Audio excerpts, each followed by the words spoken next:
ಎಲ್ಲರಿಗೂ ನಮಸ್ಕಾರ ಸ್ನೇಹಿತರೆ. ಇದೇ 2026 ಮೇ 16ರಂದು ಶಕ್ತಿಶಾಲಿ ಶನಿ ಅಮಾವಾಸ್ಯೆ ಬಂದಿದೆ. ಹಾಗಾಗಿ ಇಂತಹ ಶಕ್ತಿಯುತವಾದ ದಿನದಂದು ಯಾರು ಮನೆಯಲ್ಲಿ ಈ ಪರಿಹಾರ ಮಾಡ್ತಾರೋ ಅವರಿಗೆ ಸಂಪೂರ್ಣವಾಗಿ ಕಷ್ಟಗಳು, ದರಿದ್ರಗಳು, ಸಾಲ ನಿವಾರಣೆಯಾಗಿ ರಾಜಯೋಗ ಬರುತ್ತದೆ. ನಾವು ಮಾಡಬೇಕಾದ ಪರಿಹಾರ ಏನೆಂದು ಈ ವಿಡಿಯೋದಲ್ಲಿ ತಿಳಿಸಿಕೊಡ್ತೀವಿ. ಆದರೆ ಅದಕ್ಕೂ ಮುಂಚೆ ನೀವಿನ್ನು ನಮ್ಮ ಚಾನಲ್ನ ಸಬ್ಸ್ಕ್ರೈಬ್ ಮಾಡ್ಕೊಂಡಿಲ್ಲ ಅಂದರೆ ಖಂಡಿತ ಈಗಲೇ ಸಬ್ಸ್ಕ್ರೈಬ್ ಮಾಡ್ಕೊಳ್ಳಿ. ಹಾಗೆ ಈ ವಿಡಿಯೋ ಇಷ್ಟ ಆದರೆ ಮರೆಯದೆ ಒಂದು ಲೈಕ್ ಕೊಡಿ. ಎಲ್ಲರೂ ಭಕ್ತಿಯಿಂದ ಓಂ ಶ್ರೀ ಮಹಾಲಕ್ಷ್ಮಿ ನಮಃ ಅಂತ ಕಮೆಂಟ್ ಮಾಡಿ. ಇನ್ನು ಈ ದಿನ ನರ ಅಂದರೆ ಮನುಷ್ಯ ಒಬ್ಬ ಮನುಷ್ಯನ ನೋಟದಿಂದ ಉಂಟಾಗುವ ದೃಷ್ಟಿಯನ್ನ ನರದೃಷ್ಟಿ ಅಥವಾ ಕಣ್ಣು ದೃಷ್ಟಿ ಅಥವಾ ನರದೋಷ ಮುಂತಾದ ಹೆಸರುಗಳಿಂದ ಕರೆಯುತ್ತಾರೆ.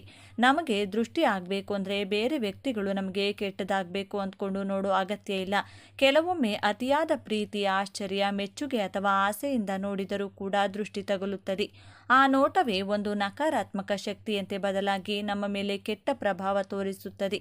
ನಮ್ಮ ಸುತ್ತಲೂ ಯಾವಾಗಲೂ ಒಂದು ಶಕ್ತಿ ವೃತ್ತ ಇರುತ್ತದೆ, ಅಂದರೆ ಎನರ್ಜಿ ಸರ್ಕಲ್. ನಾವು ಆರೋಗ್ಯವಾಗಿ, ಸಂತೋಷವಾಗಿ, ಸುಖಕರವಾಗಿರುವಾಗ ಆ ಶಕ್ತಿ ವೃತ್ತ ಬಲವಾಗಿ, ಪ್ರಕಾಶಮಯವಾಗಿ ಕೆಲಸ ಮಾಡುತ್ತದೆ. ಯಾರಾದರೂ ನಮ್ಮನ್ನು ತೀವ್ರವಾದ ಅಸೂಯೆ, ಕೋಪ ಅಥವಾ ಪ್ರಶಂಸೆಯಿಂದ ನೋಡಿದಾಗ ಅವರಿಂದ ಹೊರಬರುವಂತಹ ಶಕ್ತಿ ತರಂಗಗಳು ನಮ್ಮ ಶಕ್ತಿ ವೃತ್ತವನ್ನು ಬಲಹೀನಪಡಿಸುತ್ತವೆ ಅಥವಾ ಅದನ್ನು ಸಂಪೂರ್ಣವಾಗಿ ನಾಶಪಡಿಸುತ್ತವೆ. ಇದರಿಂದ ನಮ್ಮಲ್ಲಿರುವಂಥ ನಕಾರಾತ್ಮಕ ಶಕ್ತಿ ಪ್ರಭಾವ ಹೆಚ್ಚಾಗುತ್ತದೆ, ಸಕಾರಾತ್ಮಕ ಶಕ್ತಿ ಕಡಿಮೆಯಾಗಿ ಇದೇ ದೃಷ್ಟಿ ಮಾಡುವಂತಹ ಕೆಲಸ. ದೃಷ್ಟಿ ಅನ್ನೋದು ಮಕ್ಕಳಿಗೆ ಹೆಚ್ಚಾಗಿ ತಾಕುತ್ತದೆ. ಯಾವುದೇ ನೋವು, ಕಷ್ಟ ಇಲ್ಲದೆ ಸಂತೋಷವಾಗಿ ಆಟ ಆಡ್ತಾ ತೊದಲು ಮಾತುಗಳಾಡುವ ಮಕ್ಕಳನ್ನು ಎಲ್ಲರೂ ಕೂಡ ಇಷ್ಟಪಡುತ್ತಾರೆ. ಹಾಗಾಗಿ ಅವರಿಗೆ ದೃಷ್ಟಿ ಬೇಗನೆ ತಾಕುತ್ತದೆ. ಅದೇ ರೀತಿ ಗರ್ಭಧರಿಸಿದಂಥ ಮಹಿಳೆಯರು ನೋಡಲು ಕಳೆಕಳೆಯಾಗಿರುತ್ತಾರೆ. ಅವರ ದೇಹ ಸೂಕ್ಷ್ಮವಾಗಿರುವುದರಿಂದ ಅವರಿಗೂ ಕೂಡ ಬೇಗನೆ ದೃಷ್ಟಿಯಾಗುತ್ತದೆ. ಇದಲ್ಲದೆ ಸುಂದರವಾಗಿ ಯುವಕರಾಗಿರಬಹುದು, ವ್ಯಾಪಾರದಲ್ಲಿ, ಉದ್ಯೋಗದಲ್ಲಿ ಉನ್ನತ ಸ್ಥಾನದಲ್ಲಿರುವವರಾಗಿರಬಹುದು, ಯಾವುದಾದರೂ ಜನಮೆಚ್ಚುವ ಕೆಲಸ ಮಾಡಿದವರಾಗಿರಬಹುದು, ಸ್ವಂತ ಮನೆ ಇರೋರಾಗಿರಬಹುದು, ಒಡವೆಗಳು ಹಾಕಿಕೊಂಡವರಾಗಿರಬಹುದು, ಬೆಲೆ ಬಾಳುವ ಬಟ್ಟೆ ಧರಿಸಿದವರಾಗಿರಬಹುದು, ಹೊಸ ವಾಹನಗಳು ಇರೋರಾಗಿರಬಹುದು. ಇವರೆಲ್ಲರಿಗೂ ಕೂಡ ಬೇರೆಯವರ ಅಸೂಯೆಯಿಂದ ದೃಷ್ಟಿ ಬೇಗನೆ ತಾಕುತ್ತದೆ. ಇದಲ್ಲದೆ ಗಂಡ ಹೆಂಡತಿ ಸಂತೋಷವಾಗಿ ಇದ್ರಂತೂ ಸಿಕ್ಕಾಪಟ್ಟೆ ದೃಷ್ಟಿಯಾಗುತ್ತದೆ. ದೃಷ್ಟಿಯಾದಾಗ ನಮಗಾಗುವಂಥ ಪರಿಣಾಮಗಳು ಏನಂದರೆ, ಪುಟ್ಟ ಮಕ್ಕಳಿಗಾದರೆ ಯಾವಾಗಲೂ ಕಾರಣ ಇಲ್ಲದೆ ಅಳೋದು, ಹಾಲು ಕುಡಿಯದೇ ಇರೋದು, ತೂಕ ಕಡಿಮೆಯಾಗೋದು, ಯಾವಾಗಲೂ ಕಾಯಿಲೆ ಬರ್ತಾ ಇರೋದು. ಒಂದು ವೇಳೆ ದೊಡ್ಡವರಿಗಾದರೆ ಆಕಸ್ಮಿಕವಾಗಿ ದಣಿವು, ಸೋಂಬೇರಿತನ, ತಲೆನೋವು, ಮೈಕೈ ನೋವು, ಯಾವ ಕೆಲಸದ ಮೇಲೂ ಆಸಕ್ತಿ ಇಲ್ಲದೆ ಇರೋದು, ಕಿರಿಕಿರಿ, ಕೋಪ ಮಾಡೋ ಕೆಲಸಗಳಿಗೆ ವಿಘ್ನ ಬರೋದು, ವ್ಯಾಪಾರದಲ್ಲಿ ಇದ್ದಕ್ಕಿದ್ದಂತೆ ನಷ್ಟ ಬರೋದು, ಇಂಥದ್ದು ನಡೆಯುತ್ತದೆ. ಅದೇ ವಸ್ತುಗಳು ಅಥವಾ ಮನೆಗಾದರೆ ಹೊಸ ವಾಹನ ಆಕ್ಸಿಡೆಂಟ್ಗೆ ಗುರಿಯಾಗುವುದು ಅಥವಾ ರಿಪೇರಿಯಾಗುವುದು. ಇನ್ನು ಮನೆಯಲ್ಲಾದರೆ ಪ್ರಶಾಂತತೆ ಇಲ್ಲದೆ ಇರೋದು, ಕುಟುಂಬಸ್ಥರ ಮಧ್ಯೆ ಗಲಾಟೆಗಳು ಬರೋದು, ಮನೆಯಲ್ಲಿ ಬೆಳೆಸ್ತಾ ಇರುವಂತಹ ಗಿಡಗಳು, ಮರಗಳು ಬಾಡೋಗುವುದು ಅಥವಾ ಒಣಗೋಗುವುದು, ಇಂಥದ್ದು ನಡೆಯುತ್ತದೆ.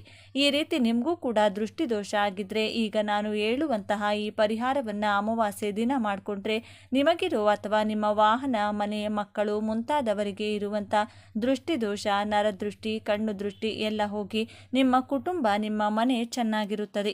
ಅಮಾವಾಸ್ಯೆ ದಿನ ಗ್ರಹಗಳ ರಾಜನಾದ ಸೂರ್ಯನ ಶಕ್ತಿ, ಪಿತೃದೇವತೆಗಳ ಶಕ್ತಿ ಜೊತೆಗೆ ಅಮಾವಾಸ್ಯೆಯ ತಾಂತ್ರಿಕ ಶಕ್ತಿ ಸೇರಿದ್ದು ಅತಿ ಶಕ್ತಿಯುತವಾದಂತಹ ದಿನವಾಗಿದೆ. ನೀವು ಮಾಡುವಂಥ ಪರಿಹಾರಗಳು ತುಂಬ ಬೇಗನೆ ಫಲ ಕೊಡುತ್ತದೆ. ಮುಖ್ಯವಾಗಿ ಶತ್ರುಗಳಿಂದ ಬರುವಂತಹ ತೊಂದರೆಗಳು, ಅಂದರೆ ನಿಮಗೆ ತಿಳಿದ ಶತ್ರುಗಳಾಗಿರಬಹುದು ಅಥವಾ ತಿಳಿಯದೇ ಇರೋ ಶತ್ರುಗಳಾಗಿರಬಹುದು, ಅವರಿಂದ ಬರುವ ತೊಂದರೆಗಳು ಹೊರಟು ಹೋಗುತ್ತವೆ. ಸಾಲಗಳಿಂದ ಉಂಟಾಗುವಂತಹ ಮಾನಸಿಕ ವೇದನೆ ಅಥವಾ ಆರ್ಥಿಕ ಸಮಸ್ಯೆ ನಿವಾರಿಸಿಕೊಳ್ಳೋ ಈ ಪರಿಹಾರ ತುಂಬ ಚೆನ್ನಾಗಿ ಕೆಲಸ ಮಾಡುತ್ತದೆ. ಈ ಪರಿಹಾರದಲ್ಲಿ ನಾವು ಬಳಸೋ ಪ್ರತಿ ಪದಾರ್ಥಕ್ಕೂ ಒಂದು ನಿರ್ದಿಷ್ಟವಾದ ಶಕ್ತಿ ಇದೆ. ಈ ಪರಿಹಾರಕ್ಕಾಗಿ ನಾವು ಬಳಸುವಂತಹ ವಸ್ತುಗಳ ಪ್ರಾಮುಖ್ಯತೆ ಏನೆಂದರೆ, ಈ ಪರಿಹಾರಕ್ಕೆ ನಮಗೆ ಮೊದಲು ಬೇಕಾಗಿರುವುದು ಕಪ್ಪು ಬಣ್ಣದ ಬಟ್ಟೆ. ಕಪ್ಪು ಬಣ್ಣ ಶನಿದೇವರ ಸಂಕೇತ. ಶನಿಗ್ರಹ ಕರ್ಮ, ನ್ಯಾಯ ಹಾಗೂ ಕಷ್ಟಗಳಿಗೆ ಅಧಿಪತಿ. ಕಪ್ಪು ಬಣ್ಣ ನಕಾರಾತ್ಮಕ ಶಕ್ತಿಗಳನ್ನು, ದೃಷ್ಟಿಯನ್ನು ಹಾಗೂ ಕೆಟ್ಟದ್ದನ್ನು ತನ್ನೊಳಗೆ ಎಳೆದುಕೊಳ್ಳುವಂತಹ ಗುಣ ಹೊಂದಿದೆ. ಆದ್ದರಿಂದನೇ ಅಮಾವಾಸ್ಯೆ ದಿನ ಕಪ್ಪು ಬಟ್ಟೆ ಹಾಕೋಬಾರ್ದು ಅಂತಾರೆ. ಇನ್ನು ಈ ಪರಿಹಾರಕ್ಕೆ ನಮಗೆ ಬೇಕಾದಂಥ ಎರಡನೇ ಪದಾರ್ಥ ಲವಂಗ. ಇದಕ್ಕೆ ನಮಗೆ 5 ಲವಂಗಗಳು ಬೇಕು. ಲವಂಗಗಳು ನಕಾರಾತ್ಮಕ ಶಕ್ತಿಗಳನ್ನು ನಾಶಪಡಿಸುವ ಶಕ್ತಿ ಹೊಂದಿದೆ. ಇದು ಕಾರ್ಯಸಿದ್ಧಿಗೆ ಹಾಗೂ ನಮ್ಮೊಳಗೆ ಸಕಾರಾತ್ಮಕ ಶಕ್ತಿಯನ್ನು ಹೆಚ್ಚಿಸಲು ಉಪಯೋಗವಾಗುತ್ತದೆ. ಪಂಚಭೂತಗಳಿಗೆ ಸಂಕೇತವಾಗಿ ಈ ಪರಿಹಾರದಲ್ಲಿ ನಾವು 5 ಲವಂಗಗಳನ್ನು ಬಳಸುತ್ತೀವಿ. ಇನ್ನು ಮೂರನೇ ಪದಾರ್ಥ 5 ಕರಿಮೆಣಸು. ಮೆಣಸು ದೃಷ್ಟಿಯನ್ನ, ಶತ್ರುಗಳ ಕೆಟ್ಟ ಆಲೋಚನೆಗಳನ್ನು ನಾಶಪಡಿಸುವ ಶಕ್ತಿ ಹೊಂದಿದೆ. ಇದು ನಮ್ಮ ಸುತ್ತಲೂ ಒಂದು ರಕ್ಷಣಾ ಕವಚದಂತೆ ಕೆಲಸ ಮಾಡುತ್ತದೆ. ಇನ್ನು ಈ ಪರಿಹಾರದಲ್ಲಿ ನಾವು ಬಳಸುವಂತಹ ಕೊನೆಯ ಪದಾರ್ಥ ಕಪ್ಪು ಎಳ್ಳು. ಇದು ಶನಿ ದೇವರಿಗೆ, ಪಿತೃದೇವತೆಗಳಿಗೆ ಅತಿ ಪ್ರಿಯವಾದದ್ದು ಕಪ್ಪು ಎಳ್ಳು. ನಮ್ಮ ಕರ್ಮಫಲವನ್ನು, ಪಿತೃದೋಷಗಳನ್ನು, ದೀರ್ಘಕಾಲದ ಸಮಸ್ಯೆಗಳನ್ನು ನಿವಾರಿಸಲು ಸಹಾಯ ಮಾಡುತ್ತದೆ. ಸಾಲಬಾಧೆ ಕೂಡ ಒಂದು ರೀತಿಯಾದ ಕರ್ಮಫಲವೇ. ಸೂರ್ಯ ಮುಳುಗಿದ ಮೇಲೆ ಈ ಪರಿಹಾರ ಮಾಡಬೇಕು. ಇದಕ್ಕಾಗಿ ನೀವು ಮೊದಲು ಕೈಕಾಲು ತೊಳೆದುಕೊಂಡು ಒಂದು ಪ್ರಶಾಂತವಾದ ಹಾಗೂ ಯಾರೂ ಇಲ್ಲದೆ ಇರುವಂಥ ಜಾಗದಲ್ಲಿ ಕುಳಿತುಕೊಂಡು ನಿಮ್ಮ ಮುಂದೆ ಒಂದು ಕಪ್ಪು ಬಟ್ಟೆಯನ್ನು ಹರಡಿ ಮೊದಲು ಅದರಲ್ಲಿ ಒಂದು ಹಿಡಿ ಕಲ್ಲುಪ್ಪು, ಎಳ್ಳು ಹಾಕಿ, ಕಪ್ಪು ಎಳ್ಳು ಹಾಕಿ, ಅದರ ಮೇಲೆ 5 ಚೆನ್ನಾಗಿ ಹೂವಿರುವಂಥ ಲವಂಗಗಳಿಟ್ಟು, ಅದರ ಮೇಲೆ 5 ಚೆನ್ನಾಗಿರುವಂಥ ಕಾಳು ಮೆಣಸು ಹಾಕಿ 1 ನಿಮಿಷ ಕಣ್ಣು ಮುಚ್ಚಿಕೊಂಡು ನಿಮ್ಮ ಇಷ್ಟ ದೇವರು, ಕುಲದೇವರು ಹಾಗೂ ಪಿತೃದೇವತೆಗಳನ್ನು ಮನಸ್ಫೂರ್ತಿಯಾಗಿ ಪ್ರಾರ್ಥಿಸಿ ನಿಮ್ಮ ಸಮಸ್ಯೆಯನ್ನು ಸ್ಪಷ್ಟವಾಗಿ ಹೇಳಿಕೊಳ್ಳಬೇಕು. ಅಂದರೆ ಆರ್ಥಿಕ ಸಮಸ್ಯೆ ಆಗಿರಬಹುದು, ಅನಾರೋಗ್ಯ ಸಮಸ್ಯೆ ಆಗಿರಬಹುದು, ದೃಷ್ಟಿದೋಷ, ಹೀಗೆ ಯಾವ ಸಮಸ್ಯೆ ಇದ್ರೂ ಆ ಸಮಸ್ಯೆಯನ್ನು ಹೇಳಿಕೊಂಡು, ದೇವರೇ, ನನ್ನ ಮಾನಸಿಕ ಭಾರ ಹಾಗೂ ನನ್ನ ಎಲ್ಲ ಸಮಸ್ಯೆಗಳನ್ನು ಈ ಪದಾರ್ಥಗಳಲ್ಲಿ ಆವಾಹನೆ ಮಾಡ್ತಾ ಇದ್ದೀನಿ. ಈ ಸಮಸ್ಯೆಗಳೆಲ್ಲವೂ ಈ ಮೂಟೆಯ ಜೊತೆಗೆ ನನ್ನ ಜೀವನದಿಂದ ತೊಲಗಿ ಹೋಗಬೇಕು ಎಂದು ದೃಢ ನಂಬಿಕೆಯಿಂದ ನಿಮ್ಮ ಸಂಕಲ್ಪ ಹೇಳಿಕೊಂಡು ಆ ಬಟ್ಟೆಯನ್ನು ಗಂಟು ಕಟ್ಟಬೇಕು. ಆ ನಂತರ ಆ ಮೂಟೆಯನ್ನು ನಿಮ್ಮ ಬಲಗೈನಲ್ಲಿ ಹಿಡಿದುಕೊಂಡು ನಿಮ್ಮ ತಲೆ ಸುತ್ತಲೂ 7 ಸಲ ಸುತ್ತಿಕೊಳ್ಳಬೇಕು. ಪ್ರತಿ ಸಲ ಒಂದೊಂದು ಸುತ್ತು ಸುತ್ತುವಾಗಲೂ ನನ್ನ ಸಮಸ್ಯೆಗಳೆಲ್ಲವೂ ನನ್ನಿಂದ ದೂರ ಆಗ್ತಿದೆ ಎಂದು ದೃಢವಾಗಿ ನಿಮ್ಮ ಮನಸ್ಸಿನಲ್ಲೇ ಅಂದುಕೊಳ್ಳಬೇಕು. 7 ಸಲ ಸುತ್ತಿದ ತಕ್ಷಣ ಆ ಮೂಟೆಯನ್ನು ತೆಗೆದುಕೊಂಡು ಮನೆಯಿಂದ ಹೊರಗಡೆ ಹೋಗಿ ಯಾರೂ ಇಲ್ಲದೆ ಇರುವಂಥ ನಿರ್ಜನ ಪ್ರದೇಶದಲ್ಲಾಗಿರಬಹುದು, ಅಥವಾ ಮುಳ್ಳಿನ ಗಿಡದ ಕೆಳಗಡೆ ಆಗಿರಬಹುದು, ಅಥವಾ ಹರಿಯೋ ನೀರಾಗಿರಬಹುದು. ಈ 3 ಪ್ರದೇಶಗಳಲ್ಲಿ ಯಾವುದೋ ಒಂದು ಜಾಗದಲ್ಲಿ ಆ ಮೂಟೆಯನ್ನು ಎಸೆದು ಹಿಂದಿರುಗಿ ನೋಡದೆ ಮನೆಗೆ ಬಂದು ಬಿಡಿ. ನೀವು ಹಿಂದೆ ತಿರುಗಿ ನೋಡಿದರೆ ನೀವು ಬಿಸಾಕಿದಂತಹ ಸಮಸ್ಯೆಗಳಿಗೆ ದುಪ್ಪಟ್ಟು ಸಮಸ್ಯೆಗಳನ್ನು ನಿಮ್ಮ ಜೊತೆಗೆ ನಿಮ್ಮ ಮನೆಗೆ ತಂದುಕೊಂಡಂತಾಗುತ್ತದೆ. ನೀವು ಈ ಪರಿಹಾರ ಮಾಡೋಕೆ ಶುರು ಮಾಡಿದಾಗಿನಿಂದ ಪರಿಹಾರ ಮುಗಿಸಿ ಮನೆಗೆ ಬರೋವರೆಗೂ ಯಾರ ಜೊತೆಯೂ ಕೂಡ ಮಾತಾಡಬಾರದು. ಮನೆಗೆ ಬಂದ ಮೇಲೆ ಕೈಕಾಲು ಮುಖ ತೊಳೆದುಕೊಂಡು ನಿಮ್ಮ ದೇವರ ಮನೆಯಲ್ಲಿ ದೀಪ ಹಚ್ಚಿ ನಿಮ್ಮ ಇಷ್ಟ ದೇವರನ್ನು ಪೂಜಿಸಿ. ಎಲ್ಲ ಒಳ್ಳೆಯದಾಗುತ್ತದೆ ಅಂತ ನಂಬಬೇಕು. ಈ ಪರಿಹಾರ ನೀವು ಮಾಡೋದ್ರಿಂದ ನಿಮ್ಮ ಮೇಲಿರುವಂಥ ನಕಾರಾತ್ಮಕ ಶಕ್ತಿಗಳ ಪ್ರಭಾವ, ದೃಷ್ಟಿದೋಷ, ಶತ್ರುಪೀಡೆ ಎಲ್ಲವೂ ಕೂಡ ಕಡಿಮೆಯಾಗುತ್ತದೆ. ನಿಮ್ಮ ಪ್ರಯತ್ನಗಳಿಗೆ ಅಡ್ಡ ಬರುತ್ತಿರುವಂತಹ ಕೆಟ್ಟ ಶಕ್ತಿಗಳು ನಾಶವಾಗುತ್ತದೆ. ನಿಮ್ಮ ಕೆಲಸಗಳಲ್ಲಿ ಗೆಲುವು ಸಿಗುತ್ತದೆ. ಈ ಪರಿಹಾರ ಮಾಡುವಾಗ ನಿಮ್ಮ ಮನಸ್ಸು ಪ್ರಶಾಂತವಾಗಿರಬೇಕು. ಹಾಗೆ ಪೂರ್ತಿ ನಂಬಿಕೆ ಇಟ್ಟು ಮಾಡಬೇಕು. ನೀವು ಯಾವ ಪರಿಹಾರ ಮಾಡಿದರೂ ಕೂಡ ಎಲ್ಲರ ಜೊತೆ ಡಿಸ್ಕಷನ್ ಮಾಡಿಕೊಂಡು ಕೂತ್ಕೊಂಡು ಮಾಡಬಾರದು. ಗುಪ್ತವಾಗಿ ಮಾಡಿದಾಗ ಮಾತ್ರನೇ ಫಲ ಹೆಚ್ಚಾಗಿ ಸಂಪೂರ್ಣವಾಗಿ ಸಿಗುತ್ತದೆ. ಈ ದಿನ ಅಮಾವಾಸ್ಯೆ ಆಗಿರೋದ್ರಿಂದ ಮಾಂಸಾಹಾರ ತಿನ್ನಬಾರದು. ಅದರಲ್ಲೂ ಮುಖ್ಯವಾಗಿ ಈ ಪರಿಹಾರ ಮಾಡೋರಂತೂ ಮಾಂಸಾಹಾರ ಮುಟ್ಟಲು ಬಾರದು. ಈ ವಿಡಿಯೋ ಇಷ್ಟ ಆದರೆ ಲೈಕ್ ಮಾಡಿ, ಶೇರ್ ಮಾಡಿ. ಇಂಥ ಹೆಚ್ಚಿನ ಉತ್ತಮ ಮಾಹಿತಿಗಳಿಗಾಗಿ ತಪ್ಪದೇ ನಮ್ಮ ಚಾನೆಲ್ನ ಸಬ್ಸ್ಕ್ರೈಬ್ ಮಾಡಿ. 2026 ಮೇ 16ರಂದು ಶಕ್ತಿಶಾಲಿ ಶನಿ ಅಮಾವಾಸ್ಯೆ ಬಂದಿದೆ. ಇದನ್ನು ಬಾದಾಮಿ ಅಮಾವಾಸ್ಯೆ ಎಂದು ಕರೆಯುತ್ತಾರೆ. ಅಮಾವಾಸ್ಯೆ ನಂತರ 8 ರಾಶಿಯವರಿಗೆ ರಾಜಯೋಗ ಶುರುವಾಗಿದೆ. ಈ 8 ರಾಶಿಯವರು ಪ್ರತಿಯೊಂದು ಕ್ಷೇತ್ರದಲ್ಲೂ ಅಧಿಕ ಲಾಭವನ್ನು ಪಡೆಯುತ್ತಾರೆ. ತಮ್ಮ ಜೀವನದಲ್ಲಿ ಎಲ್ಲ ರೀತಿಯ ಸಮಸ್ಯೆಗಳಿಂದ ಮುಕ್ತರಾಗುತ್ತಾರೆ. ಹಾಗಾದರೆ ರಾಜಯೋಗ ಇರುವ ರಾಶಿಗಳು ಯಾವುವು? ಯಾವ ಕ್ಷೇತ್ರದಲ್ಲಿ ಅದೃಷ್ಟ ಹೊಂದಿದ್ದಾರೆ? ಯಾವ ಕ್ಷೇತ್ರದಲ್ಲಿ ಅವರು ಮುಟ್ಟಿದ್ದೆಲ್ಲ ಚಿನ್ನವಾಗಲಿದೆ? ಈ ದಿನ ಈ ರಾಶಿಯಲ್ಲಿರುವಂತಹ ವ್ಯಕ್ತಿಗಳಿಗೆ ಸೋಲೆ ಇಲ್ಲ. ಆಕಸ್ಮಿಕ ಧನಪ್ರಾಪ್ತಿ, ಕುಬೇರ ದೇವನ ಸಂಪೂರ್ಣವಾದ ಅನುಗ್ರಹ, ಆಶೀರ್ವಾದ ದೊರೆಯುತ್ತದೆ. ಇದರಿಂದಾಗಿ ಈ ರಾಶಿಯಲ್ಲಿರುವಂಥ ವ್ಯಕ್ತಿಗಳು ಅತ್ಯುತ್ತಮ ರಾಜಯೋಗವನ್ನು ಬರಮಾಡಿಕೊಳ್ಳುತ್ತಾರೆ. ಇವರ ಜೀವನದಲ್ಲಿ ಶನಿಯ ಸ್ಥಾನ ಬದಲಾವಣೆಯಾಗುತ್ತಿರುವುದರಿಂದ ಎಲ್ಲ ರೀತಿಯ ಸಂಕಷ್ಟಗಳು ದೂರವಾಗುತ್ತದೆ. ಇವರು ಅದೃಷ್ಟವಂತರು ಎಂದೇ ಹೇಳ್ಬೋದು. ಹಾಗಾದರೆ ಯಾವೆಲ್ಲ ರಾಶಿಯವರಿಗೆ ಯಾವೆಲ್ಲ ರೀತಿಯ ಲಾಭ ಹಾಗೂ ಅದೃಷ್ಟಗಳು ಈ ಒಂದು ಹುಣ್ಣಿಮೆ ಮುಗಿದ ನಂತರ ದೊರೆಯುತ್ತದೆ ಎಂದು ತಿಳಿದುಕೊಳ್ಳೋಣ. ಅದಕ್ಕೂ ಮುನ್ನ ನೀವು ಕೂಡ ದೇವರು ಹಾಗೂ ಜ್ಯೋತಿಷ್ಯ ಶಾಸ್ತ್ರವನ್ನು ನಂಬುವವರಾದರೆ ಕುಬೇರ ದೇವನಿಗೆ ಒಂದು ಲೈಕ್ ಕೊಟ್ಟು ತಪ್ಪದೆ ನಮ್ಮ ಚಾನೆಲ್ನ ಸಬ್ಸ್ಕ್ರೈಬ್ ಮಾಡಿ. ಹಾಗೆ ಪಕ್ಕದಲ್ಲಿರುವಂಥ ಬೆಲ್ ಐಕಾನ್ನ ಪ್ರೆಸ್ ಮಾಡಿ. ಎಲ್ಲರೂ ಭಕ್ತಿಯಿಂದ ಓಂ ಶ್ರೀ ಮಹಾಲಕ್ಷ್ಮಿ ನಮಃ ಅಂತ ಕಮೆಂಟ್ ಮಾಡಿ. ಮೇಷರಾಶಿ. ಗುರು ಮತ್ತು ಚಂದ್ರನ ನಡುವೆ ಶುಭ ದೃಷ್ಟಿಯಿಂದಾಗಿ ರೂಪುಗೊಳ್ಳುವ ಗಜಕೇಸರಿ ಯೋಗವು ಮೇಷರಾಶಿಯವರಿಗೆ ವಿಶೇಷವಾಗಿ ಹೆಚ್ಚಿನ ಪ್ರಯೋಜನವನ್ನುಂಟು ಮಾಡಲಿದೆ. ಮೇಷರಾಶಿಗೆ ಸೇರಿದ ಜನರು ಈ ಅವಧಿಯಲ್ಲಿ ಆದಾಯಕ್ಕೆ ಸಂಬಂಧಿಸಿದಂಥ ನಿಮ್ಮ ಎಲ್ಲ ಪ್ರಯತ್ನಗಳಲ್ಲಿಯೂ ಯಶಸ್ಸನ್ನು ಗಳಿಸುವಿರಿ. ಹಾಗೆ ಅದೃಷ್ಟದ ಸಂಪೂರ್ಣ ಬೆಂಬಲವನ್ನು ನಿಮ್ಮ ಪ್ರತಿಯೊಂದು ಹೆಜ್ಜೆಯಲ್ಲಿಯೂ ಪಡೆಯುವಿರಿ. ಹಾಗೆ ಮೇಷರಾಶಿಗೆ ಸೇರಿದ ಜನರು ಮನೆ ಅಥವಾ ವಾಹನವನ್ನು ಖರೀದಿಸಬೇಕೆಂದು ಯೋಚಿಸುತ್ತಿದ್ದರೆ ಈ ಅವಧಿಯಲ್ಲಿ ನಿಮ್ಮ ಆಸೆಗಳೆಲ್ಲವೂ ಈಡೇರಲಿದೆ. ಹಾಗೆ ಕೆಲಸವನ್ನು ಮಾಡುವ ಮೇಷರಾಶಿಗೆ ಸೇರಿದ ಜನರಿಗೆ ಹಿರಿಯ ಅಧಿಕಾರಿಗಳ ಮತ್ತು ಸಹೋದ್ಯೋಗಿಗಳೊಂದಿಗೆ ಬಲವಾದ ಸಂಬಂಧ ನಿರ್ಮಾಣಗೊಳ್ಳಲಿದೆ ಮತ್ತು ನಿಮ್ಮ ಎಲ್ಲ ಕೆಲಸಗಳನ್ನು ಯಶಸ್ವಿಯಾಗಿ ಪೂರ್ಣಗೊಳಿಸುವಿರಿ. ಜೊತೆಗೆ ಈ ಅವಧಿಯಲ್ಲಿ ನಿಮ್ಮ ಆರೋಗ್ಯವು ಸಾಕಷ್ಟು ಸುಧಾರಿಸಲಿದೆ. ಹಾಗೆ ಕುಟುಂಬ ಜೀವನದಲ್ಲಿ ಸಂತೋಷ ನೆಲೆಸುವುದು. ಜೊತೆಗೆ ಮನೆಯಲ್ಲಿ ಯಾವುದಾದರೂ ಶುಭ ಕಾರ್ಯ ನೆರವೇರುವ ಸಂಭವ ಇರಲಿದೆ. ಕಟಕ ರಾಶಿ. ಕಟಕ ರಾಶಿಗೆ ಸೇರಿದ ಜನರ ಜಾತಕದ ಉನ್ನತ ಸ್ಥಾನದಲ್ಲಿ ಗುರುಗ್ರಹವು ನಿಮ್ಮ 7ನೇ ಮನೆಯಲ್ಲಿ ಚಂದ್ರನು ತನ್ನ ದೃಷ್ಟಿಯನ್ನು ಹರಿಸುವುದರಿಂದ ನಿಮ್ಮ ಜೀವನದಲ್ಲಿ ಅನೇಕ ಶುಭ ಘಟನೆಗಳು ಸಂಭವಿಸಬಹುದು. ಕಟಕ ರಾಶಿಗೆ ಸೇರಿದ ಜನರು ತಮ್ಮ ಜೀವನದಲ್ಲಿ ಸಾಕಷ್ಟು ಸಕಾರಾತ್ಮಕ ಬದಲಾವಣೆಗಳನ್ನು ಹೊಂದುವರು ಮತ್ತು ನಿಮ್ಮ ಮನಸ್ಸಿನ ಎಲ್ಲ ಆಸೆಗಳು ಈಡೇರಲಿವೆ. ಶತ್ರುಗಳು, ರೋಗ ಮತ್ತು ಸಾಲಕ್ಕೆ ಸಂಬಂಧಿಸಿದಂತೆ ನೀವು ಜಯಶಾಲಿಗಳಾಗುವಿರಿ ಮತ್ತು ಶುಭಯೋಗದ ಪ್ರಭಾವದಿಂದಾಗಿ ನಿಮ್ಮ ಆದಾಯದಲ್ಲಿ ಬಹಳಷ್ಟು ವೃದ್ಧಿಯಾಗುವುದು. ಆರ್ಥಿಕ, ವೈಯಕ್ತಿಕ ಮತ್ತು ಆರೋಗ್ಯಕ್ಕೆ ಸಂಬಂಧಿಸಿದ ಸಮಸ್ಯೆಗಳಿಗೆ ಈ ಅವಧಿಯಲ್ಲಿ ನೀವು ಪರಿಹಾರವನ್ನು ಹೊಂದುವಿರಿ. ಜೊತೆಗೆ ಈ ಅವಧಿಯಲ್ಲಿ ನಿಮಗೆ ಉನ್ನತಾಧಿಕಾರಿಗಳಿಂದ ಹೆಚ್ಚಿನ ಲಾಭವಾಗುವಂಥ ಸಂಪರ್ಕಗಳು ನಿರ್ಮಾಣಗೊಳ್ಳಲಿವೆ. ಕನ್ಯಾ ರಾಶಿ. ಗಜಕೇಸರಿ ಯೋಗದ ನಿರ್ಮಾಣದಿಂದಾಗಿ ಕನ್ಯಾ ರಾಶಿಗೆ ಸೇರಿದ ಜನರು ತಮ್ಮ ಜೀವನದಲ್ಲಿ ಪ್ರತಿಯೊಂದು ಸುಖ ಸಮೃದ್ಧಿಯನ್ನು ಗಳಿಸುವರು ಮತ್ತು ನೀವು ಹಳೆಯ ಸ್ನೇಹಿತರನ್ನು ಭೇಟಿಯಾಗುವ ಉತ್ತಮ ಅವಕಾಶ ಲಭಿಸಲಿದೆ. ನೀವು ಅಂಗಡಿ ಅಥವಾ ಮನೆಯನ್ನು ಖರೀದಿಸಬೇಕೆಂದು ಬಯಸುತ್ತಿದ್ದರೆ ಈ ಅವಧಿಯಲ್ಲಿ ಶುಭ ಯೋಗದ ಪ್ರಭಾವದಿಂದಾಗಿ ನೀವು ಅವುಗಳನ್ನು ಖರೀದಿಸುವ ಯೋಗ ದೊರಕಲಿದೆ.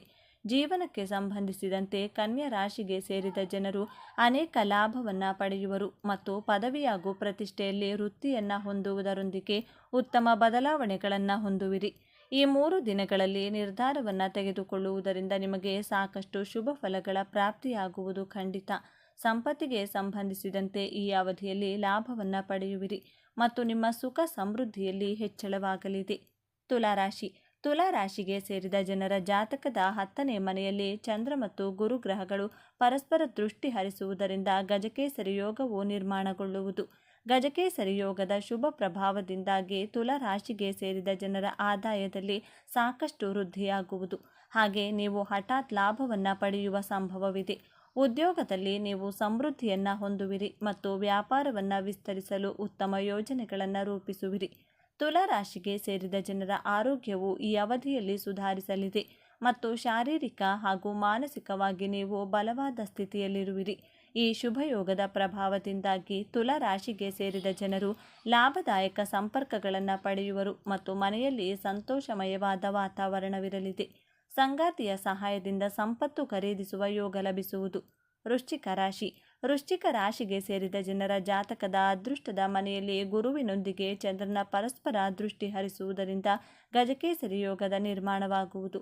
ಹಾಗಾಗಿ ವೃಶ್ಚಿಕ ರಾಶಿಗೆ ಸೇರಿದ ಜನರಿಗೆ ಎಲ್ಲ ರೀತಿಯ ವಿವಾದಗಳಿಂದ ಮುಕ್ತಿ ದೊರಕುವುದು ಮತ್ತು ಮಾತು ಹಾಗೂ ವ್ಯವಹಾರದಲ್ಲಿ ಸಕಾರಾತ್ಮಕ ಬದಲಾವಣೆಗಳನ್ನು ಹೊಂದುವಿರಿ. ಈ ರಾಶಿಗೆ ಸೇರಿದ ಜನರು ಹೊಸ ಕೆಲಸವನ್ನು ಹುಡುಕುತ್ತಿದ್ದರೆ ಈ ಅವಧಿಯಲ್ಲಿ ನಿಮ್ಮ ಆಸೆಗಳೆಲ್ಲ ಈಡೇರಲಿದೆ. ಹಾಗೆ ನಿಮ್ಮದೇ ಆದಂಥ ಸ್ವಂತ ವ್ಯಾಪಾರವನ್ನು ಶುರು ಮಾಡಬೇಕೆಂದಿರುವವರಿಗೆ ಈ ದಿನಗಳು ಸಾಕಷ್ಟು ಶುಭವಾಗಿರುವುದು. ವೃಶ್ಚಿಕ ರಾಶಿಗೆ ಸೇರಿದ ಜನರಿಗೆ ಶುಭ ಯೋಗದ ಪ್ರಭಾವದಿಂದಾಗಿ ಆದಾಯದಲ್ಲಿ ಹೆಚ್ಚಳವಾಗುವುದು ಮತ್ತು ಅವಿವಾಹಿತರಿಗೆ ಈ ಅವಧಿಯಲ್ಲಿ ವಿಶೇಷ ವ್ಯಕ್ತಿಯನ್ನು ಭೇಟಿಯಾಗುವ ಯೋಗ ದೊರಕಲಿದೆ. ವೃಶ್ಚಿಕ ರಾಶಿಗೆ ಸೇರಿದ ಜನರು ಈ ಅವಧಿಯಲ್ಲಿ ಎಲ್ಲ ರೀತಿಯ ಆರೋಗ್ಯ ಸಮಸ್ಯೆಗಳಿಂದ ಮುಕ್ತಿಯನ್ನು ಪಡೆಯುವರು ಮತ್ತು ರಾಜಕೀಯಕ್ಕೆ ಸಂಬಂಧಿಸಿದಂತೆ ನಿಮ್ಮ ಸಂಪರ್ಕಗಳು ವೃದ್ಧಿಯಾಗಲಿದೆ. ಮಕರ ರಾಶಿ. ಮಕರ ರಾಶಿಯಲ್ಲಿ ಚಂದ್ರನು ಸಪ್ತಮ ಮನೆಯಲ್ಲಿ ಗುರುವಿನೊಂದಿಗೆ ತಮ್ಮ ಸಂಸಪ್ತಕ ದೃಷ್ಟಿಯಿಂದಾಗಿ ಗಜಕೇಸರಿ ಯೋಗದ ನಿರ್ಮಾಣವಾಗಲಿದೆ. ಈ ಗಜಕೇಸರಿ ಯೋಗದ ಪ್ರಭಾವದಿಂದಾಗಿ ಮಕರ ರಾಶಿಗೆ ಸೇರಿದ ಜನರ ಚಿಂತೆಗಳು ದೂರವಾಗುವುದು ಮತ್ತು ಅದೃಷ್ಟದ ಬೆಂಬಲವನ್ನು ನಿಮ್ಮ ಪ್ರತಿಯೊಂದು ಹೆಜ್ಜೆಯಲ್ಲಿಯೂ ಪಡೆಯುವಿರಿ.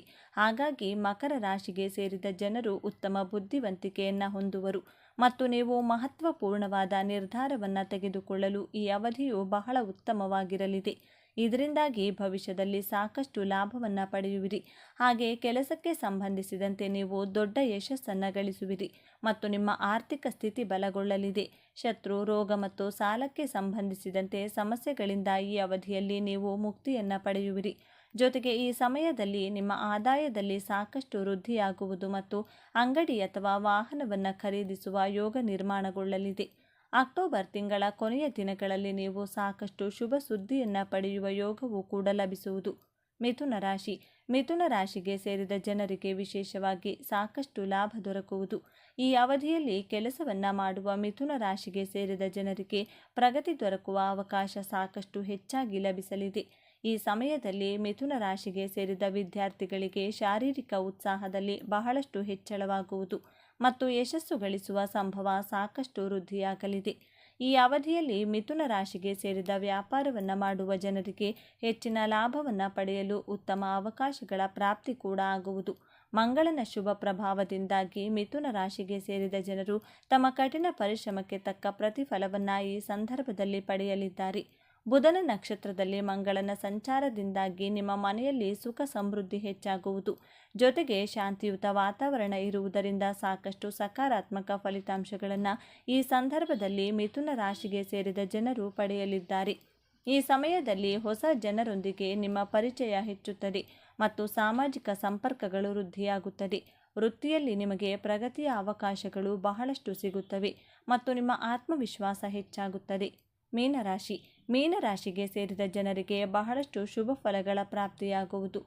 ಈ ಅವಧಿಯಲ್ಲಿ ಕೆಲಸವನ್ನು ಮಾಡುವ ಮೀನರಾಶಿಗೆ ಸೇರಿದ ಜನರು ಬಡ್ತಿಯನ್ನು ಪಡೆಯಲು ಉತ್ತಮ ಅವಕಾಶಗಳ ಪ್ರಾಪ್ತಿಯಾಗಲಿದೆ. ಹಾಗೆ ನಿಮ್ಮ ಆದಾಯದಲ್ಲಿ ಸಾಕಷ್ಟು ಹೆಚ್ಚಳವಾಗುವುದರೊಂದಿಗೆ ನಿಮಗೆ ಧನಸಂಪತ್ತಿನಲ್ಲಿ ಕೊರತೆ ಉಂಟಾಗುವುದಿಲ್ಲ. ಈ ಸಂದರ್ಭದಲ್ಲಿ ನಿಮ್ಮ ಕಷ್ಟಗಳೆಲ್ಲ ದೂರವಾಗಲಿದೆ. ಮಂಗಳನ ಶುಭ ಪ್ರಭಾವದಿಂದಾಗಿ ಮೀನರಾಶಿಗೆ ಸೇರಿದ ಜನರ ಆತ್ಮವಿಶ್ವಾಸದಲ್ಲಿ ಸಾಕಷ್ಟು ಹೆಚ್ಚಳವಾಗುವುದು ಮತ್ತು ಅದೃಷ್ಟದ ಸಂಪೂರ್ಣವಾದ ಬೆಂಬಲವನ್ನು ಈ ರಾಶಿಗೆ ಸೇರಿದ ಜನರು ತಮ್ಮ ಪ್ರತಿ ಹೆಜ್ಜೆಯಲ್ಲೂ ಪಡೆಯಲಿದ್ದಾರೆ.